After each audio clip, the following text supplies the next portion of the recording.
Salutations peuple de YouTube. Ce que je voudrais faire ici, c'est vous parler d'un petit projet. Donc, le projet dont je vous parle, c'est de créer un tarot à partir du jeu Mysterium.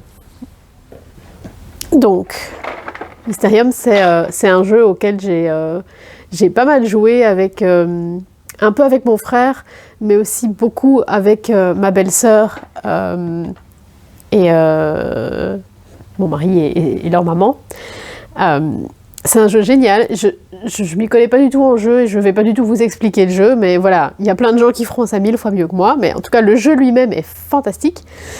Si vous aimez jouer, ou même si vous aimez pas, parce que moi j'aime pas jouer et ce jeu-là je l'aime bien. Donc n'hésitez pas, si c'est quelque chose qui peut vous tenter, à en apprendre plus sur le jeu. Donc à partir des cartes du Mysterium, donc les cartes de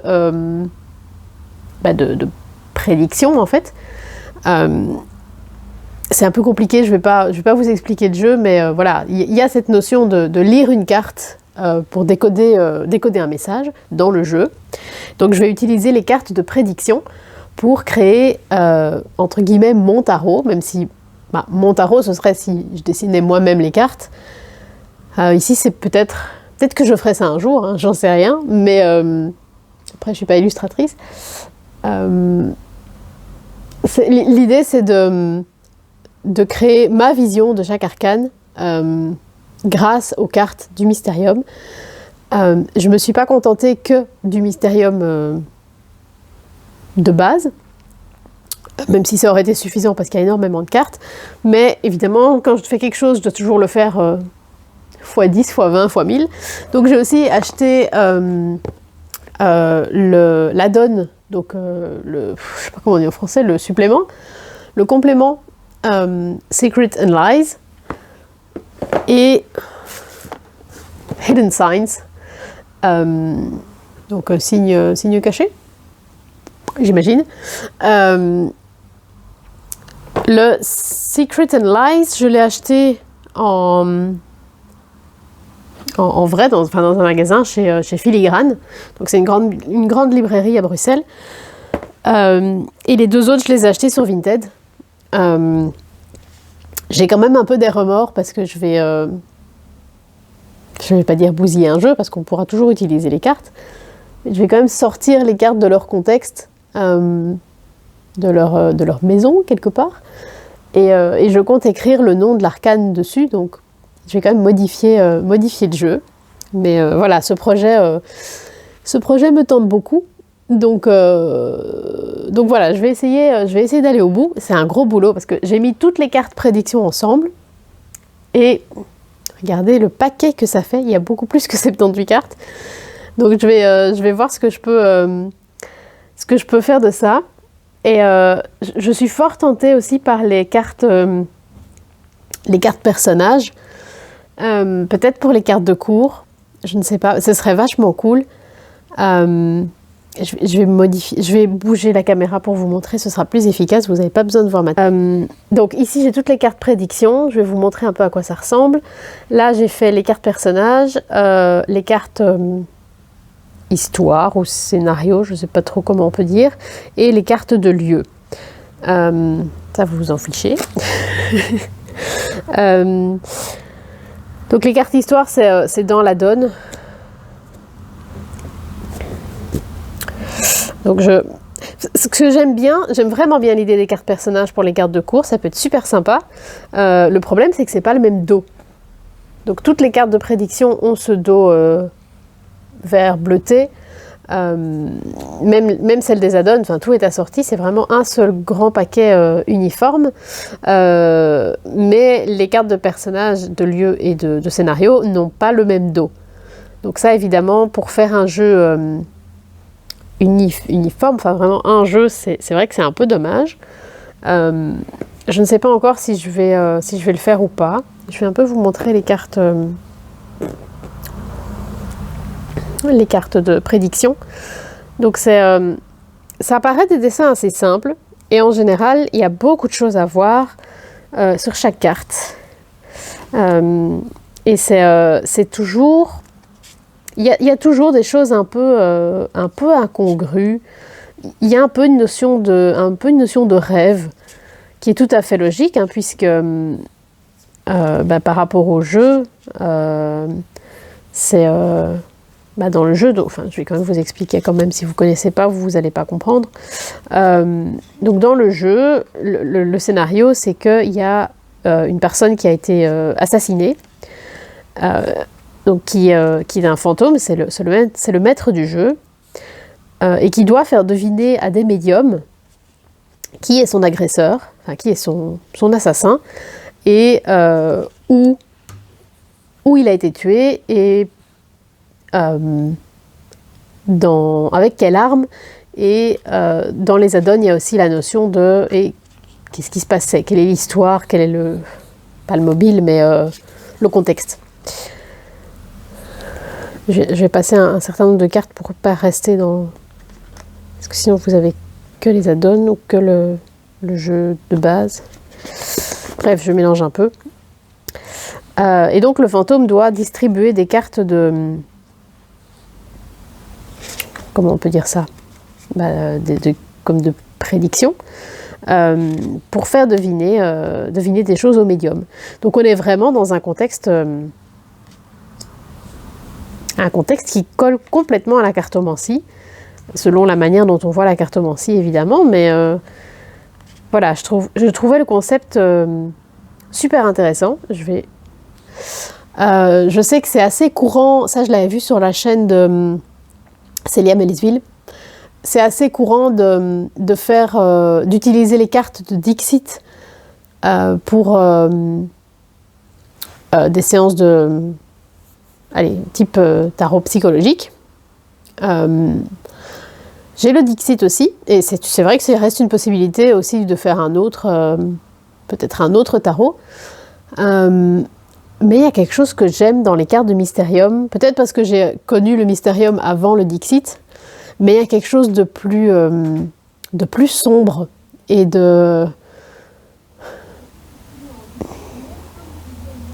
c'est lié au contexte, hein. On parle de quelqu'un qui s'est fait assassiner, donc forcément l'ambiance est un peu plus sombre, je pense que c'est le bon mot. Et moi c'est quelque chose qui me parle. J'aime bien les jeux sombres, j'aime bien les choses un peu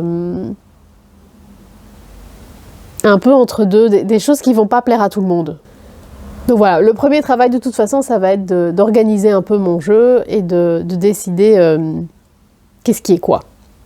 Donc c'est un gros boulot, surtout que je compte pas le faire un peu comme ça, oh tiens, ça pourrait être ça. Enfin voilà, c'est un boulot qui se réfléchit. Je vais essayer d'en faire quelque chose d'assez profond. Personnel aussi, chaque personne ne choisira pas les mêmes cartes. Ça, je pense que c'est un peu le principe. Je vais également vous montrer, j'ai oublié, donc je vais également vous montrer les autres cartes, parce que si vous connaissez pas le jeu et que l'idée de faire pareil que moi vous tente, j'ai envie que vous ayez un peu tous les éléments en main. Donc on va commencer par les cartes personnages. Je vais vous montrer à quoi ça ressemble. Oups. Donc voilà, évidemment pour les cartes de cours, ça paraît super. Maintenant, non seulement il n'y a pas le même dos, mais en plus, je me dis, clairement les cartes de cours, c'est quelque chose que je trouve personnellement assez difficile à appréhender dans le tarot. C'est toujours un peu à part, même, bon, les mineurs sont à part des majeurs, mais même les cartes de cours sont quand même encore une autre étape, je trouve, dans la compréhension et l'apprentissage. C'est pas quelque chose de facile à appréhender. Et on a toujours tendance à garder un personnage pour les représenter, ce qui les isole véritablement du reste du jeu. Alors pour respecter la tradition, c'est peut-être bien, mais en même temps, je me dis, pour apprendre à en comprendre l'énergie, plutôt que garder cette idée de personne, ce serait peut-être intéressant de tout simplement employer les cartes de prédiction et essayer de trouver dans les prédictions la carte qui représente le mieux l'énergie de la carte. Enfin, oui, la carte qui représente le mieux l'énergie de la carte, vous m'avez compris. Je ne sais pas encore. Je vais voir, je vais explorer les cartes de prédiction pour voir ce que je peux réussir à trouver. Ce qui serait le mieux ou pas. Je sais pas, je me tâte beaucoup. Je vais passer quelques cartes pour être sûre de ne pas être dans le même jeu. Parce que là aussi, il y a les cartes des add-ons. Hein. Voilà, ça c'était les personnages. Je vous montre également... Je pense que ça s'entend super fort, mais je suis malade. Enfin, mon mari m'a refilé son rhume. Je pense que ça s'entend, mais... Bon, j'imagine que c'est pas grave. Donc voilà, ça c'est les lieux. Il y a des choses magnifiques que je trouve aussi très... Enfin, ça peut raconter une carte. Hein, Donc, je ne sais pas encore. J'aime vraiment bien l'idée d'employer toutes les ressources du jeu. Mais je suis vraiment hésitante parce que les dos ne seraient pas homogènes. Et bon, moi j'ai plutôt tendance à tirer les cartes, à accueillir les cartes qui tombent spontanément. Donc pour moi, c'est pas nécessairement un problème d'avoir un autre dos. Parce que je ne choisis pas les cartes. Mais bon, c'est quand même pas tout à fait l'idée d'un deck. Voilà, ça c'est pour les lieux. Et je vais également vous montrer les situations, dirons-nous.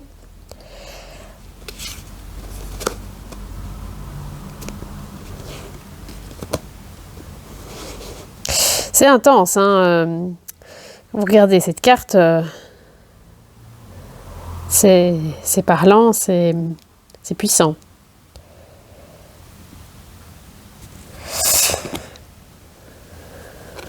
Et moi j'aime vraiment bien cette ambiance. C'est sombre, bon, certains trouveront sans doute que c'est malsain, mais moi ça me parle. C'est vraiment, je trouve ces dessins magnifiques. Il y a de quoi faire, quoi. Qui vient nous rendre visite? Coucou.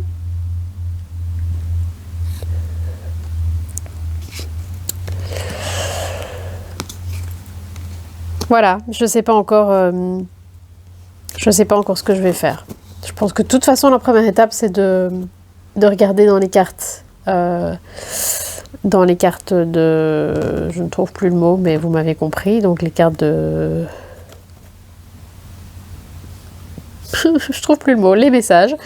Et voir si j'arrive à faire le tour des arcanes. Et puis, on verra. Je me débrouillerai. À plus tard. Donc ce que j'ai fait pour le tarot Mysterium, du coup... je me suis installée dans la salle à manger, je vais vous montrer, sur la table. Et donc ce que j'ai fait hier soir, en fin de soirée, donc il devait être à peu près minuit, j'ai déposé chaque carte de mon rider. Donc c'est un mini rider, hein, c'est vraiment le rider traditionnel, en version mini. C'est le seul rider vraiment basique que j'ai. Mais je voulais vraiment partir du rider...